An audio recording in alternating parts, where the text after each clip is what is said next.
আলামিন কোরআন শরীফের ভিতরে বলেছেন লাশ-শামসু ইয়ামবাগি লাহা আন তুদরিকাল কামারা ওয়ালাল লাইলু সাবিকুন নাহার ওয়া কুল্লুন ফি ফালাকি ইয়াসবাহুন।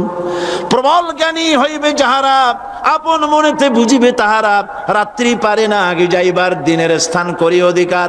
চন্দ্র বাদে না সূর্যের গায়েতে, সূর্য পারে না চন্দ্রকে ধরিতে, যার যে স্থান বহাল রাখিয়া ভ্রমণ করিছে খোদাকে ডরিয়া। আল্লাহ রাব্বুল আলামিন যিনি মানুষ সৃষ্টি করেছেন, তিনি কোরআন শরীফের ভিতরে বলে দিয়েছেন।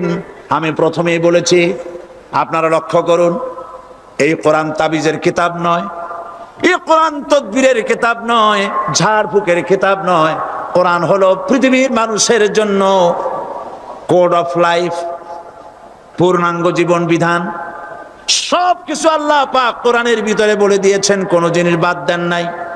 আপনি আমি কেমনে সৃষ্টি হয়েছে আল্লাহ পাক কোরআনের ভিতরে বলেছেন, ইন্না খালাকনাকুম মিন তুরাবিন সুম্মা মিন নুতফাতিন সুম্মা মিন আলাকাতিন সুম্মা মিন মুদগা। নিষ্প্রাণ মাটি দিয়ে তোমাকে উৎপন্ন করা হয়েছে, নিষ্প্রাণ মাটি উপাদান দিয়ে তোমাকে তৈরি করা হলো। মায়ের পেটের ভিতরে এক ফোঁটা নাপাক পানি জমাট রক্তে পরিণত হয়ে গেল, জমাট রক্ত আস্তে করে গোস্ত পিণ্ড হলো, গোস্ত পিণ্ডকে সুন্দর করে সাজায়া হাড্ডি গুড্ডি বানায়া স্ট্রাকচার তৈরি করে তার উপরে ফাকাসাউনাল ইযামা লাহমা, চামড়া দিয়ে গোস্ত দিয়া সাজায়া সুন্দর করে বানালাম। আল্লাহর পরিচয় শুনুন, আল্লাহ আমার কেমন আল্লাহ।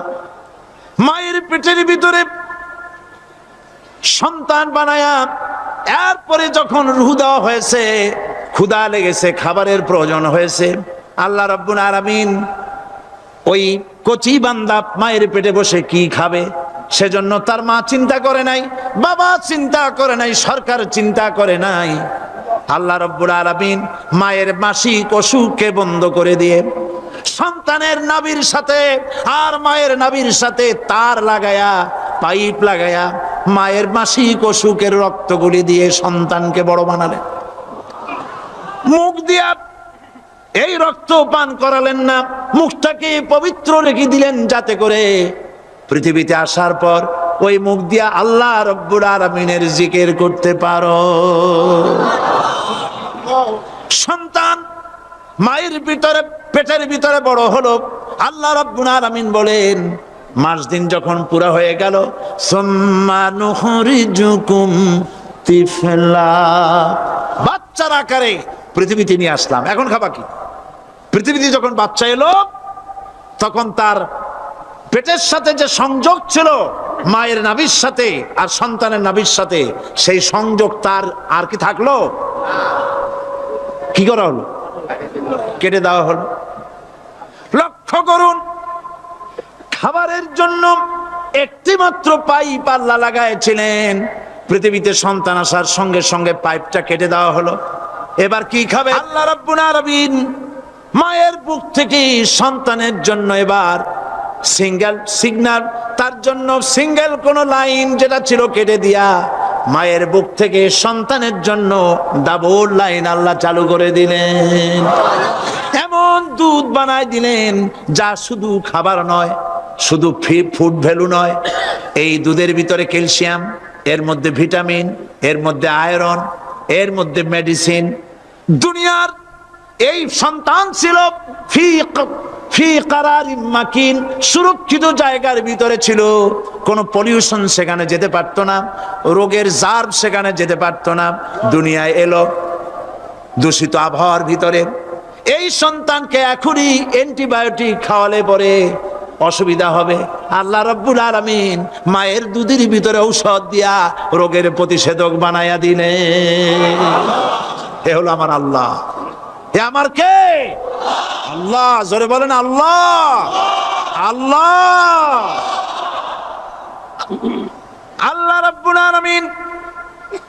মায়ের দুধ দিয়ে সন্তানকে বড় করলেন, আর শোনায় দিলেন খবরদার এই মায়ের সাথে, এই বাপের সাথে নাফরমানি করবি না। মা বাপের জন্য আমার কাছে দোয়া করবে, রব্বির হামহুমা কামা রাব্বায়ানি সগীরা।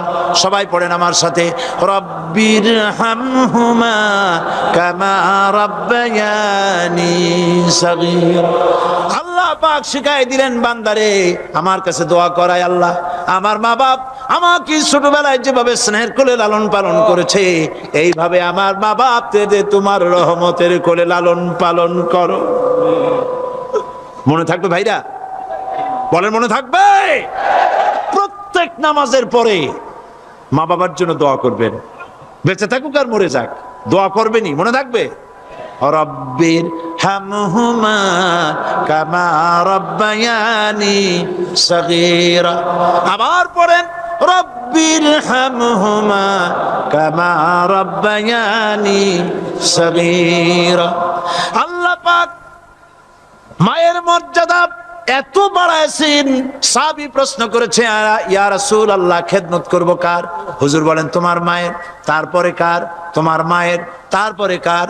তোমার মায়ের, তারপরে কার? তোমার পিতার। বাপের চাইতে মায়ের মর্যাদা আল্লাহ 3 গুণ বাড়াইয়া দিলেন, 3 গুণ বৃদ্ধি করে দিলেন। হাদিস শরীফে এসেছে, হযরত আবী হুরায়রা রাদিয়াল্লাহু তাআলা আনহু রাসূলের কাছে এসে রাতের বেলায় কাঁদতেছিলেন। হুজুর প্রশ্ন করলেন, আবু হুরায়রা কাঁদো কেন? হযরত আবু হুরায়রা বলছেন, হুজুর মা আমাকে মেরেছে। তিনি প্রশ্ন করলেন, আচ্ছা মা তোমার মারলো কেন? তুমি কি কোনো বেয়াদবি করছো? তিনি বললেন না, তবে মারলো কেন? হযরত আবু হুরায়রা বলেন, ইয়া রাসূলুল্লাহ আপনার খেদমত থেকে বাড়ি ফিরতে আমার দেরি হয়ে গিয়েছিল। গভীর রাত্রে যখন বাড়ি গেছি, মা আমাকে প্রশ্ন করলেন, বাবা দেরি হলো কেন, কোথায় ছিলি? তাম পৃথিবীর মানুষ যেই কদম মোবারক চুমু দিতে পারলে ধন্য হয়ে যায়, সেই আখিরি জামানার পয়গম্বর নবী মুহাম্মদ রাসূলুল্লাহ সাল্লাল্লাহু আলাইহি সাল্লামের দরবার থেকে আসতে আমার দেরি হয়ে গেছে। ইয়া রাসূলুল্লাহ আমার মা আপনার নাম শুনে তার গা জ্বলে উঠল, তিনি কাফের মুশরিকা। আপনার নাম শুনে অগ্নি শর্মা হয়ে আমাকে ধরে পিটানো আরম্ভ করলেন, আর বললেন, আবু হুরায়রা হয় মুহাম্মদ সাল্লাল্লাহু আলাইহি সাল্লামের বাড়ি ছাড়বি, নইলে আমার বাড়ি ছাড়বি, কি করবি বল? মার খেতে খেতে আমি বললাম, মা তোমার গায়ে যত শক্তি আছে আমারে মারো, তোমার বাড়ি শুদ্ধ, তাম দুনিয়াটা ছেড়ে দিতে পারি, মুহাম্মদ রাসূলুল্লাহর কদম মোবারক ছেড়ে দিতে পারি না। আল্লাহ! হুজুর আমার মা গলা ধাক্কা মেরে আমাকে বের করে দিয়েছেন। হুজুর বলছেন, আবু হুরায়রা মা তোমাকে মেরেছে আর আমার কাছে নালিশ করছো, আমি তোমার মায়ের কোনো বিচার করতে পারবো না। সুবহানাল্লাহ! এত বড় পাওয়ারফুল নবী, শানওয়ালা, ইজ্জতওয়ালি, বরকতওয়ালি, এত বড় নবী বলছেন মা মেরেছে, আমার করার কিচ্ছু নাই। সুবহানাল্লাহ! তোমার মা মুশরিকা হোক আর যাই হোক, তোমার মা। সুবহানাল্লাহ বলেন। আমার বন্ধুগণ, হযরত আবু হুরায়রা বলেন, ইয়া রাসূলুল্লাহ মায়ের বিরুদ্ধে কোনো অভিযোগ নিয়ে আমি আপনার কাছে আসি নাই। হুজুর বললেন, কেন আসছো বলো খুলে। আবু হুরায়রা বলেন, হুজুর আমি জানি আপনি আল্লাহর দরবারে যদি কোনো ব্যাপারে হাত তোলেন আল্লাহ মঞ্জুর করে ফেলেন। আপনি দয়া করে আমার মার জন্য দোয়া করেন, আল্লাহ যেন হেদায়েত দিয়ে দেন। আমার নবীজি দুখানে হাত উত্তোলন করলেন, বললেন, আল্লাহুম্মা ইহদি উম্মা আবি হুরায়রা, আয় আল্লাহ আমি দোয়া করতেছি আবু হুরায়রার মাকে হেদায়েত নসিব করো। হুজুর হাত তুলে মোনাজাত করছেন, আবু হুরায়রা দৌড় দিলেন বাড়ির দিকে। কয়েকজন সাহাবী হযরত আবু হুরায়রার জামা টেনে ধরেছে, এই ভদ্রলোক দৌড়ায় কেন? এত শান্ত মানুষ, কখনো গরম হয়ে কারোর সঙ্গে কথা বলে না, এই মানুষটা দৌড়ায় কেন? কোনো বিপদ হইল নাকি? জামা টেনে ধরে বলে, আবু হুরায়রা দৌড়াও কেন? হযরত আবু হুরায়রা বলেন, জামাত ছেড়ে দাও, কোনো বিপদ আমার হয় নাই, আমি দৌড়াইয়া বাড়ি যাই দেখতে চাই। আমি দৌড়াইয়া আগে বাড়ি যেতে পারলাম না, আমার নবীর দোয়া আগে আমার বাড়ি চলে গেছে, আমি এটা দেখতে চাই। হযরতে আবু হুরায়রা দৌড়াতে দৌড়াতে বাড়ি চলে গেছেন। দরজায় নক করলেন, ভেতর থেকে আওয়াজ এলো, কে? তিনি বললেন, আমি আবু হুরায়রা। মা, দরজা খুলে দাও, আমি তোমার সন্তান। মা বললেন, বাবা অপেক্ষা করো, দরজা খুলতেছে। হযরত আবু হুরায়রা বলেন, মায়ের গলার আওয়াজের ভেতরে কুফরি কর্কশতা পেলাম না, মায়ের গলার আওয়াজের ভেতরে তাওহীদের নরমিয়াত পেলাম। আমার কাছে মনে হলো আমি আবু হুরায়রা বাড়ি আসার আগে নবীজির দোয়া আল্লাহর আরশে পৌঁছে গেছে। আবু হুরায়রা বলছেন, মা আমার কিছুক্ষণ পরে ঘরের থেকে বেরিয়ে এসেছেন, আমি দেখলাম মায়ের শরীর ভিজা, মাথার চুল দিয়া পানি টপকাচ্ছে। মা আমার বললেন, বাবারে তোমাকে মারার পর আমি নিদারুণ অনুশোচনায় পড়েছিলাম, মনে মনে ভাবলাম, আহারে আমার সন্তানরা আমি কেন মারলাম? সে তো কোনো খারাপ কাজ করে নাই, কোনো খারাপ জায়গায় যায় নাই, এত ভালো মানুষ যার সম্পর্কে লোকেরা খামোখাই মিথ্যা কথা বলে, এই ভালো মানুষটার কাছে গেছে, সেজন্য আমি মারলাম কেন? বাবা গো, আমি আমার ভুল বুঝতে পেরেছি, জীবনের ভুলও ধরা পড়েছে, আমাকে জলদি করে নিয়ে চলো বিশ্ব নবীর দরবারে। হযরতে আবু হুরায়রার মা রাসূলুল্লাহর খেদমতে এসে ঘোষণা করলেন, আশহাদু আল্লা ইলাহা ইল্লাল্লাহু ওয়াহদাহু লা শারীকা লাহু ওয়া আশহাদু আন্না মুহাম্মাদান আবদুহু ওয়া রাসূলুহু। আমার ভাইয়েরা, আল্লাহ রাব্বুল আলামিন মানুষ সৃষ্টি করে পৃথিবীতে পাঠায় দিলেন, খাবারের ইন্তজাম করলেন, এগুলি সব আল্লাহর পরিচয়। আল্লাহরে চেনার জন্য বড় বড় কিতাব ঘাটা লাগে না, কিসমতে যদি থাকে দুই একটা দৃষ্টান্ত যথেষ্ট হয়ে যায়। সুবহানাল্লাহ, সুবহানাল্লাহ, দুই একটা দৃষ্টান্ত যথেষ্ট। আল্লাহ পাক সমস্ত সৃষ্টি জগৎকে তৈরি করলেন, সৃষ্টি করলেন, আর তাদের খাদ্যের ব্যবস্থা করলেন। কে করেছেন খাদ্যের ব্যবস্থা? খাদ্য দেন আল্লাহ। আল্লাহ পাক কোরআন শরীফে বলেছেন, লা ইন শাকারতুম লাযীদান্নাকুম ওয়া লা ইন কাফারতুম ইন্না আযাবি লাশাদীদ। আমার নিয়ামতের শুকর যদি আদায় করো বাড়ায় দেব, আর যদি কৃতজ্ঞ হও, শুকরিয়া আদায় না করো, মস্ত বড় শাস্তি দেব। ফসল দেই আমি, আর শুকরিয়া আদায় করো তোমার বাজানে, ঠিক কিনা? শুকরিয়া আদায় করে কার? বাজানে। একটা লোকের, একটি মানুষের যেই প্রশংসা এই সরকার করলো, বিগত 4.5 বছর ধরে একটা মানুষের যত জিকির করলো, প্রশংসা করলো, ছবি টানাইলো, যদি এতটা জিকির এতটা স্মরণ আল্লাহ রাব্বুল আলামিনের করত, ওদের জন্য আল্লাহর জান্নাতের দরজা খোলা হয়ে যেত। প্রশংসা করবে কার? চিল্লায় বলুন, আল্লাহ পাকের প্রশংসা করো। খেতে দেওয়ার মালিক তিনি। আল্লাহ পাক বলছেন, আল্লাহকে, তার পরিচয় আল্লাহ তুলে ধরেছেন, ওয়ামা মিন দাব্বাতিন ফিল আরদি ইল্লা আলাল্লাহি রিজকুহা। এই পৃথিবীর ভিতরে এমন কোন বিচরণশীল জীব নাই যার রিস্কের দায়িত্ব আমি আল্লাহ গ্রহণ করি নাই। সুবহানাল্লাহ বলবেন না? রিস্কের দায়িত্ব কার হাতে? আচ্ছা দেখুন তো, পৃথিবীর সমস্ত সরকারের কাছে বিভিন্ন মন্ত্রণালয় আছে না? খাদ্য মন্ত্রণালয় বলে কোনো মন্ত্রণালয় আছে কিনা? আছে। খালি কয় খামু আর খামু। খাদ্য মন্ত্রণালয় আছে, থাকার পরেও মানুষ না খাইয়া মরে, ঠিক কিনা? এবার একটু তাকান তো, জ্ঞানের চক্ষু দিয়া তাকান, ফরেস্ট এরিয়া, বাঘ আছে কিনা? নাই। সিংহ আছে কিনা? গন্ডার আছে কিনা? হাতি আছে কিনা? বিশাল বিশাল প্রাণী আছে কিনা?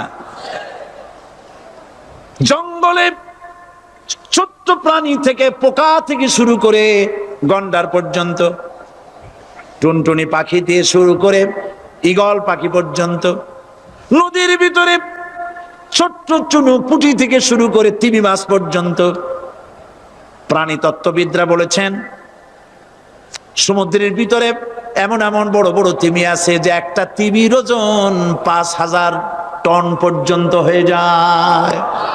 5000 টন তিমিটার ওজন। এর যখন বাচ্চা হয় তখন বাচ্চার দৈনিক দুধ লাগে 50 থেকে 60 মণ পর্যন্ত। কে ব্যবস্থা করে?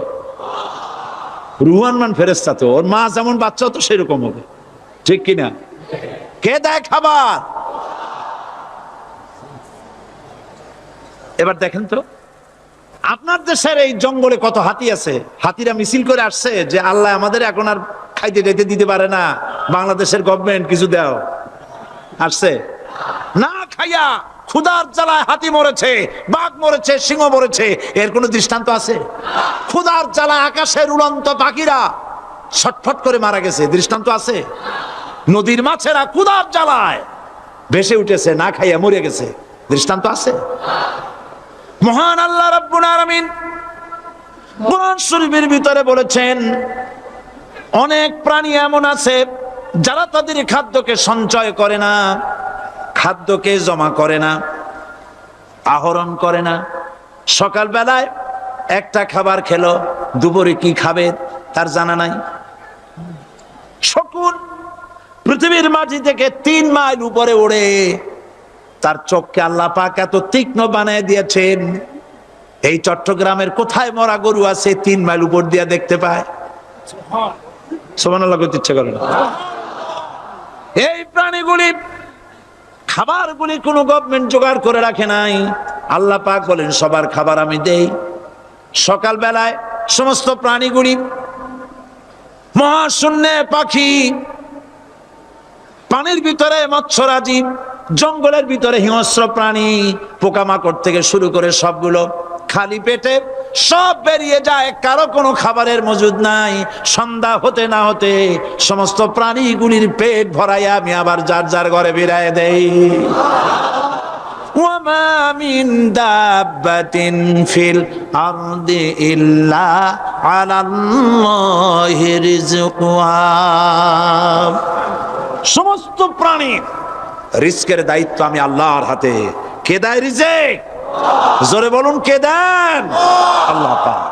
কি খাবেন সব আল্লাহ জোগাড় করে দিয়েছেন। তরি তরকারি জোগাড় করেছেন, মাছ জোগাড় করেছেন, চাউল দিয়েছেন, খাবার দিয়েছেন, গোশত দিয়েছেন, সব দিয়ে দিয়েছেন। আল্লাহ রাব্বুল আলামিন সমস্ত জিনিস দিয়ে মানুষকে আল্লাহ পাক তার জন্য আল্লাহ সব করেছেন। খালাকালাকুম মা ফিল আরদি জামিআ। এই পৃথিবীতে যা তৈরি করেছে সব তোমার জন্য। এ হচ্ছে আমার আল্লাহ। এ হচ্ছে আমার কে? আল্লাহ। সে আল্লাহ পাক বলছেন, আল্লাহর পরিচয় তিনি স্রষ্টা, তিনি রিজেক দাতা। এবার আইনদাতা কে? আইনদাতা কে? আরো জোরে বলুন। আইনদাতা আল্লাহ হচ্ছে আল্লাহর পরিচয়। ইনিল হুকমু ইল্লা লিল্লাহ আলা লাহুল খালকু ওয়াল আমর। সৃষ্টি যার, আইন চলবে তার। আমার দেশে আল্লাহর আইন চলছে? আমাদের দেশের কল কারখানা, ক্ষেত খামার, অফিস আদালত আল্লাহর আইন অনুযায়ী চলে? চলে না। বরং আল্লাহর আইনকে মুছে ফেলার জন্য, নিজেদের আইন সৃষ্টি করার জন্য প্রচেষ্টা চালানো হচ্ছে। আল্লাহর আইন মানুষের জন্য সব থেকে বেশি উপযোগী, কারণ সৃষ্টি করেছেন কে? বলেন, কে করেছেন? আল্লাহ। প্রত্যেকটি মেশিন আপনি যা কিনবেন, রেডিও হোক, টিভি হোক, যে কোনো যন্ত্র হোক, গাড়ি হোক, তার সাথে একটা লিটারেচার, একটা বই তার সঙ্গে দিয়ে দেওয়া হয়। ওই বইয়ের মধ্যে লেখা থাকে এটা কিভাবে চালানো হবে, অপারেট করা হবে, তার সিস্টেম লেখা থাকে। আপনার ইচ্ছা মতো চালাইলে হবে না। এই মানব গোষ্ঠীকে সৃষ্টি করেছেন। এখন আপনি যদি আপনার আইন মতো চালান, তা কি চলবে? চলবে না। আপনি আপনার আইন মতো চালাচ্ছেন, ভালোভাবে চলতেছে? চলতেছে না। স্বরাষ্ট্রমন্ত্রী বলতেছেন সন্ত্রাসীদেরকে মাটির তলা থেকে খুঁজে বের করা হবে, কিন্তু নাকের উপর দিয়া ব্রিফকেস চুরি হয়ে যায়, উনি তা ধরতে পারেন না। এই হলো আইন। অনাবরত খুন হচ্ছে, অনাবরত সন্ত্রাসী তৎপরতা চলছে, আর ওনারা বলছেন আগের থেকে এগুলি চলে আসছে, একজনের খুনের বিচার না হইলে এরকম খুন তো হইতেই থাকবে। তাহলে খুনকে, হত্যাকে, সন্ত্রাসকে সরকার জাস্টিফাইড করছে। নাউজুবিল্লাহি মিন যালিক। এই জন্য আইন হতে হবে আল্লাহর। আইন হতে হবে কার? চিল্লায় বলেন, আল্লাহ পাকের আইন হতে হবে। আমি একদিন পার্লামেন্টে বলেছিলাম, আমার দেশের নেতা নেত্রীরা বারবার হজ করতে যান, উমরা করতে যান, সেখান থেকে আসার সময় কি আনেন? আতর, পাথর, সুরমা আর খুরমা, এই কিছু নিয়ে আসলেন। কিন্তু আমি বলেছি, আপনারা কি কিছু চোখে দেখেন না? পার্লামেন্টে এইভাবে বক্তৃতা করেছে, কিছু চোখে দেখেন না? আমি প্রশ্ন করে আমি আবার জবাব দিচ্ছি, আপনারা যারা হজ করতে যান, উমরা করতে যান, হজের কথাই ধরে, এই হজ করতে যখন যান তখন মুজদালিফায় একটা রাত কাটাইতে হয়। সেটা কোন দিন? ইয়াউমে আরাফার পরের দিন। এই মাঠে দালান কোঠা আছে, এখানে বেড়া আছে, শামিয়ানা আছে, পর্দা আছে, তাবু আছে, কিচ্ছু নাই। লক্ষ লক্ষ নারী আর পুরুষ পাশাপাশি শুয়ে থাকে, তাও সুবহানাল্লাহ কইতে ইচ্ছা করে না। সারা রাত জনে জনে পুলিশ পাহারাদার নাই। কিরকম মেয়ে এলো, চাঁদের সৌন্দর্য হার মানায় দিতে পারে এরকম সুন্দরী, এরকম সুন্দরী নারী, সুদর্শন পুরুষ পাশাপাশি রাস্তার ধারে মরুভূমির ভিতরে সারা রাত কাটাচ্ছে। ইয়াউমে আরাফার পরের রাতটা একটা রাত পুরা। এভাবে চলতেছে বছরের পর বছর, শতাব্দীর পর শতাব্দী, সহস্রাব্দীর পরে সহস্রাব্দী। আমি প্রশ্ন করি, পৃথিবীর ইতিহাসে কেউ কি এমন কথা বলতে পেরেছে, লিখতে পেরেছে যে মুজদালিফার রাতে সেখান থেকে 10টা নারী হাইজ্যাক হয়েছে, 5টা নারী লাঞ্ছিত হয়েছে? বলতে পারবে? গভীর রাত্রে পুরুষ সঙ্গী ছাড়া সুন্দরী রমণী, যুবতী রমণী একাকিনী নিজের ঘর ছেড়ে আল্লাহর ঘরে তাওয়াফ করতে আসে। তাওয়াফ সেরে তাহাজ্জুদের নামাজ পড়ে আল্লাহর কাছে মোনাজাত করে একা একা হাজার হাজার লাখো পুরুষের ভিতর থেকে আপন ঘরে ফিরে যায়। কারো বাবার হিম্মত নাই একবার তাকায় সে তো রূপ উপভোগ করার জন্য আবার তাকায়, অথবা তার আঁচল ধরে টান মারে। আছে ইতিহাস? কথা কন না কেন? সুন্দরী একটা মাইয়া মক্কা থেকে মদিনা থেকে পাওয়া যায় না, 15 দিন হয়ে গেছে। হয়েছে কখনো? এবার জবাব দেন, কেন হয় না? কেন হয় না? আমার দেশের মেয়েরা রাস্তা দিয়ে হাঁটতে পারে না। হাই স্কুল মেয়েদের, হাই স্কুল মেয়েদের কলেজ যখন ছুটি হয়, তথাকথিত সোনার ছেলেরা গেটের সামনে এতিমের মতো কাড়ায় থাকে। অনবরত হাইজ্যাক হচ্ছে, ধর্ষণের সেঞ্চুরি হচ্ছে। আর ওখানে হয় না কেন? ওখানে হয় না এই কারণে, এই কোরআনের আইন আল্লাহ রাব্বুল আলামিন যে আইন দিয়েছেন, ওখানে আইন বলবৎ আছে। আছে নাকি? আছে কিনা? কোন পুরুষ কোন নারীকে ধর্ষণ করেছে যদি প্রমাণিত হয়, সে যদি ফাহাদের ছেলে হয় আর ফাহাদের মেয়ে হয়, কোরআনের শাস্তি হলো পাথর দাও। তাকে জানিয়ে দেওয়া হবে রেডিও টিভির মাধ্যমে, জেনাকারের ব্যভিচারীর শাস্তি হবে। চতুর্দিকে হাজারো লোকেরা দাঁড়াবে, হাতে নিয়ে পাথর পড়ে যাবে। এই দৃশ্য যারা দেখবে স্বচক্ষে, রেডিওতে, পত্রপত্রিকায়, আর 1 বছরের ভেতরে খুন করার হিম্মত কারো কলিজায় উঠবে? জেনাকারের পাথর মেরে দেওয়া শাস্তি। যদি চোখে কেউ দেখে জেনা করার পুলক আর জাগবে? এটা নাম আল্লাহর আইন। এ আইন কার? এ আইন কার? এই আইন যতদিন পর্যন্ত বাংলার মানুষের, মুসলমানদের উপরে কার্যকরী না হচ্ছে, এই দেশে কার্যকরী না হবে, ততদিন পর্যন্ত হত্যা, ধর্ষণ, খুন বন্ধ হবে না। বন্ধ হবে। সুতরাং এই আইন হচ্ছে কার? আরো জোরে বলেন, আল্লাহ রাব্বুল আলামিন। মহান আল্লাহ রাব্বুল আলামিনের এই আইন অনুযায়ী যদি দেশ চলে, মানুষ শান্তি পাবে, চুরি বন্ধ হবে, ডাকাতি বন্ধ হবে, জেনা বন্ধ হবে, হত্যা ধর্ষণ বন্ধ হয়ে যাবে। নবীজি এমন একটি আইন চালু করে দিয়ে, কোরআনের বিধান চালু করে দিয়ে এমন একটা সমাজ চালু করেছিলেন, যেই সমাজ সম্পর্কে হুজুর নিজে বলেছেন, খায়রুল কুরুনে কারনি, সর্বশ্রেষ্ঠ যুগ হলো কার যুগ? আমার যুগ। সুবহানাল্লাহ বলেন। রাসূলের যুগ হলো সর্বশ্রেষ্ঠ যুগ। সেই কোরআন, সেই হাদিস আজও আছে না নাই?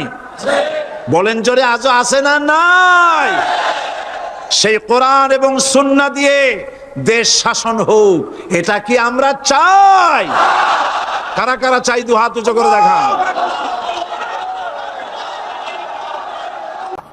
কোরআনে কারীম বলছে, লিল্লাহি মা ফিস সামাওয়াতি ওয়া মা ফিল আরদ, আকাশ এবং জমিনের ভিতরে যা কিছু আছে সব কিছুর মালিকানা কার? জোরে বলেন কার?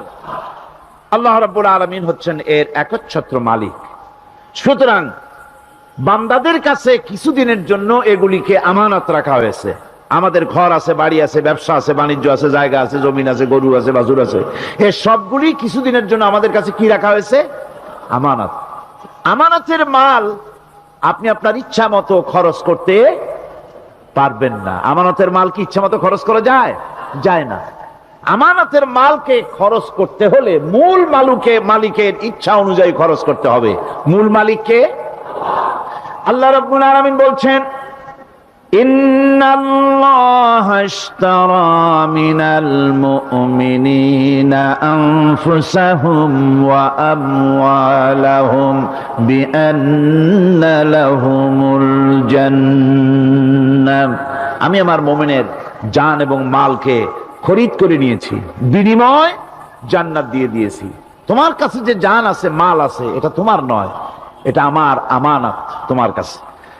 সুতরাং এই আমানত খরচ করতে হবে মূল মালিকের ইচ্ছা অনুযায়ী। সমাজের এক শ্রেণীর লোক প্রচুর বিত্তের মালিক হবে, সমাজের এক শ্রেণীর লোক প্রচুর বিত্ত এবং সম্পদের মালিক হয়ে ভোগ বিলাসের আনন্দের স্রোতে ভেসে যেতে থাকবে, নিজেকে ভাসিয়ে দেবে। আর এক শ্রেণীর লোক অনাহারে অর্ধাহারে কষ্ট করবে। এ বিধান ইসলামের নয়। কেউ থাকবে 10 তলায় আর কেউ থাকবে গাছতলায়, কেউ খাবে পোলাও, কোরমা, বিরিয়ানি, আর কারো কিসমতে মরুচ পোলাও হবে না। এ বিধান আল্লাহর নয়।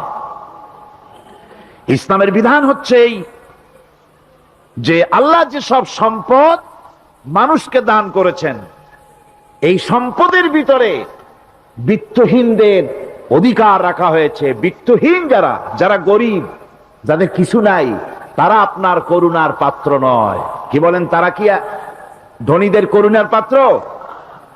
কোরআনে কারিমে আল্লাহ বলেন, ওয়াল্লাযীনা ফী আমওয়ালিহিম হাক্কুল লিস-সাইলি ওয়াল মাহরুম।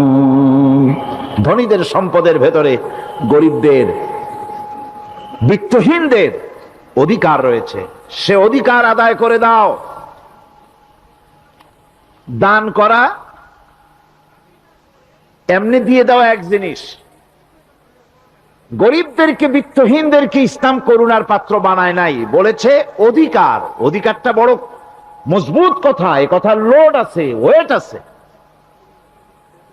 আপনার আমার সম্পদের, অর্থাৎ যাদের বিত্ত আছে, বিত্ত সম্পদওয়ালা সম্পদশালী লোকেদের সম্পদের ভেতরে গরিবদের অধিকার রয়ে গেছে, সে অধিকার আদায় করতে হবে। ইসলাম সকল মানুষের দারিদ্র দূর করে বেঁচে থাকার মৌলিক অধিকার প্রতিষ্ঠিত করেছে। রাসূল করিম সাল্লাল্লাহু আলাইহি ওয়াসাল্লাম বলেছেন, লাইসা লি ইবনি আদম হাক্কুন সিওয়া হাযিহিল খিসাল, বাইতুন ইয়াসকুনুহু ওয়া সাওবুন ইউআরি আওরাতাহু ওয়া জালফাল খুবজ ওয়াল মা, আখরাজাহু তিরমিজি। তিরমিজি শরীফের হাদিসের ভেতরে এসেছে, রাসূল করিম সাল্লাল্লাহু আলাইহি ওয়াসাল্লাম বলেছেন, প্রত্যেকটি বনি আদমের তার বাস করার জন্য একটা গৃহ, এবং লজ্জা ঢাকার জন্য, শীত নিবারণের জন্য তার বস্ত্র, আর ক্ষুধা মিটাবার জন্য তার পানি আর রুটি ইত্যাদির ব্যবস্থা করতে হবে, চাই সে মুসলমান হোক আর হিন্দু হোক আর খ্রিস্টান হোক। বনি আদম, আদমের সন্তান যে মানুষ, যে তার এই অধিকার ইসলাম প্রতিষ্ঠিত করেছে। আজ বলা হচ্ছে খাদ্য, বস্ত্র, বাসস্থান সমাধান দেবে অমুকরা তমুকরা, এরকমের স্লোগান হয় না? ওরা দিতে পারবে না, ওরা দিতে পারে নাই। খাদ্য, বস্ত্র, শিক্ষা, চিকিৎসা, বাসস্থানের গ্যারান্টি দিয়েছে কোরআন, দিয়েছে আল্লাহ রসুল জনাবে মুহাম্মদ রাসূলুল্লাহ সাল্লাল্লাহু আলাইহি ওয়াসাল্লাম। ইসলাম অর্থনৈতিক নিরাপত্তার জন্য যে সব পন্থা অবলম্বন করেছে, সেটা হচ্ছে যে সমাজের কর্মক্ষম সকল ব্যক্তি রুজির জন্য পরিশ্রম করবে, কেউ বসে থাকতে পারবে না। এটা হচ্ছে ইসলামের নিয়ম, কেউ বসে থাকতে পারবে না। কোরআনে কারীম বলছে, ফাইদা কুদিয়াতিস সালাতু ফান্তাশিরু ফিল আরদ ওয়াবতাগু মিন ফাদলিল্লাহ।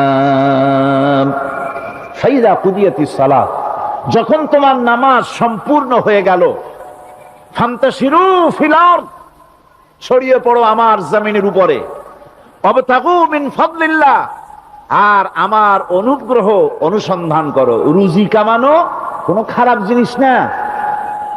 কেউ মনে করে সারাদিন বসে বসে আল্লাহর জিকির করব, কেউ দুনিয়াটারে ঝামেলা মনে করে জঙ্গলে চলে যেতে চায়। এটা নিয়ম না।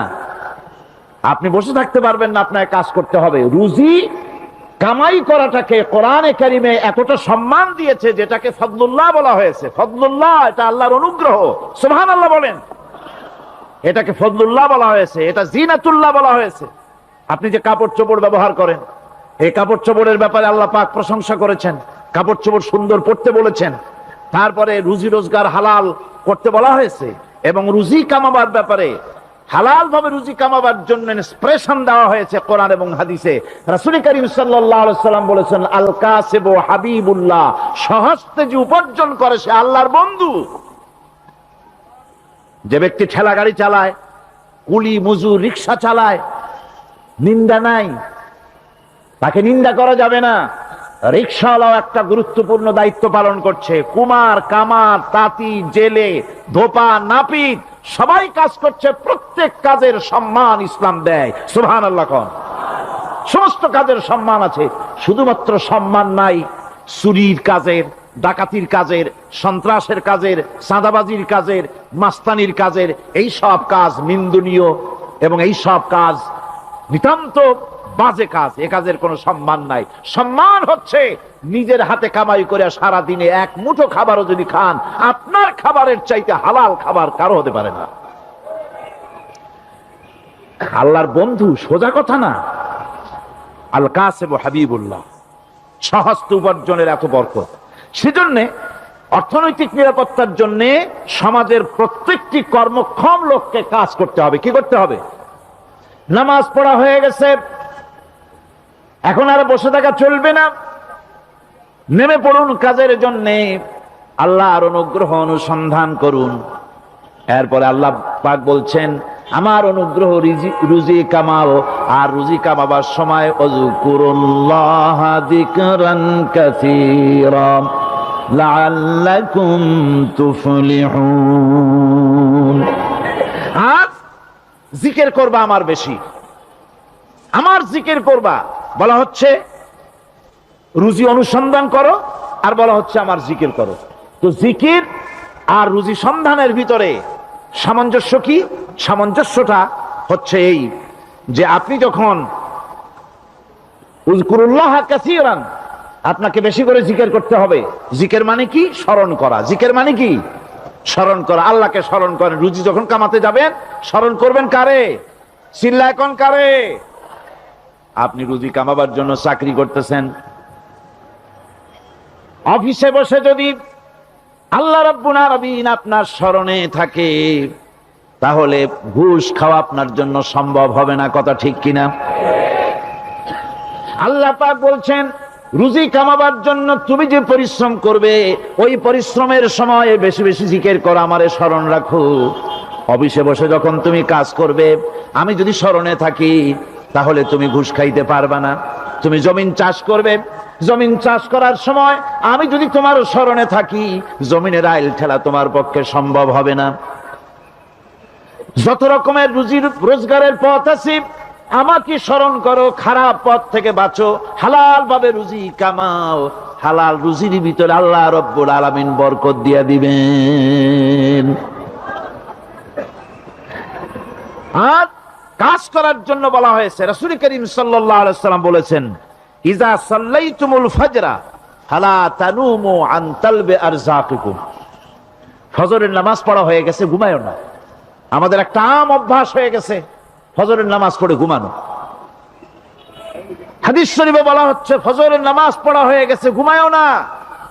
রুজি তালাশ করো, রিজিক তালাশ করো, নিজের সাহায্য করো, অন্যকে সাহায্য করো, নিজের সংসারের জন্য কাজ করো, অন্যের জন্যও করো। হালাল ভাবে রুজি কামাই করে বউকে একটা ব্লাউজ কিনে দিয়েছেন, একটা শাড়ি কিনে দিয়েছেন, বাচ্চাকে ক্লাসের বই কিনে দিয়েছেন, বাজার থেকে মাছ তরিতরকারি কিনে। অক্ষম ব্যক্তিদেরকে সহযোগিতা করবে, যারা নাকি উপার্জন করতে পারে না, ওই জাতীয় লোকদেরকে তারা সহযোগিতা করবে। ওয়াকফুলু গানিয়ুহুম ফাকিরাহুম, সেই সমাজের যারা নাকি সামর্থ্যবান, তারা রোজগার করবে এবং গরিবদেরকে সহযোগিতা করবে।